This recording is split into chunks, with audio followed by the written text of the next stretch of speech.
Yo, what's going on, guys? So I got started really late. It's like, I don't know, 3 a.m., 3 p.m. Yeah, 3 p.m. I couldn't get to sleep last night till like 5 a.m. in the fucking morning. Like, it just I was just up. Had to take like 3 melatonins to get to sleep. Just some bullshit. But anyway, hopefully I make some good money today. We shall see. Gonna try to do little videos throughout the day and edit them on my phone while I'm out. We'll see how that goes. Anyway, see you in a minute.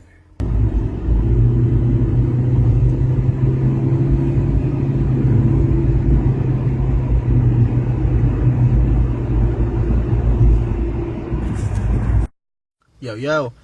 So, I just dropped this dude off. I picked this dude up. We had like a 45-minute drive. And he's an investment banker, right? And I had Bad Crypto podcast. Shout out. It's dope. Check it out. Had Bad Crypto podcast going, and he heard it, and we started talking about crypto. And this guy's an investment banker. He does it for a living. And when we started talking about crypto, it just occurred to me, and this happens all the time with these people who are in financial industry, and they have no idea about crypto. None. And, and he was just like, the same stuff, that I always hear. He was like, oh yeah, I just don't mess with crypto because of how hard it is to get it out of the system and how it's not very liquid. And I was like, well, that's not true. I just, deposited a few $100s into my Coinbase account a few days ago and got it in like 4 days. So it's very liquid. It's not like instantaneous. You're going to have the cash. But it's a lot more liquid than people think. And then he was like, well, yeah. And then, it's just like, I'm just not sure about, the volatility of the market and stuff like that. And I understand that. I get it. It's scary. But I was telling him, that's kind of how you can make money. If an industry or a market isn't volatile and it's just that there's not much money to be made. But in crypto, 100% increases, 50% increases, 30% increases, so much money to be made. Anyway, by the end of the conversation, 40 minutes talking about this, told him about Steemit, of course, and nobody really, everyone has a hard time wrapping their head around Steemit and how it works. And to be honest, I'm not the best to explain it. I've only been on this a couple weeks, and I'm not 100% how it works, but it's amazing. And so by the end of it, he was pretty impressed and was saying he's definitely going to check out Steemit. He actually got my account name, so if he signs up, he's gonna shoot me a couple upvotes or something. I don't know. His 1 penny will go far.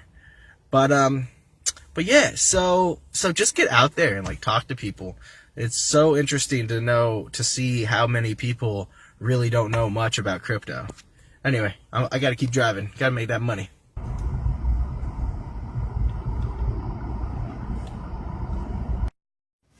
Alright, so I'm back at the apartment. Yeah, it was really slow. It was a really slow day. I could probably still be out there. I'm probably gonna go back out in like an hour or something. It's just the traffic is insane, and it's not worth it to be driving around, in that type of traffic, back-to-back traffic, when the majority of your pay comes from distance and not time. So all that does is make it, less profitable. So that's a pro tip when driving for Uber. The only time that it's really profitable to drive during trafficked hours, highly trafficked hours, and back-to-back rush hour is if there's crazy surges or crazy guarantees, and there was neither today. So it's just not worth it to drive when you're getting, 60 cents a mile, and 12 cents a minute or something. It's just really not worth it to drive when it's like that. I mean, you average out to about $8 an hour or something around that time. So it's just not worth it. I mean, for me, if $8 an hour sounds good to you, go for it, you know. You also got to factor in gas and maintenance and all that stuff, so it's just not worth it when it's that low. Other times it's really worth it. New Year's Eve, it was crazy. I was making literally $40 an hour. So yeah, you just got to pick your days and pick your times to go out. All right, I will see you guys tomorrow.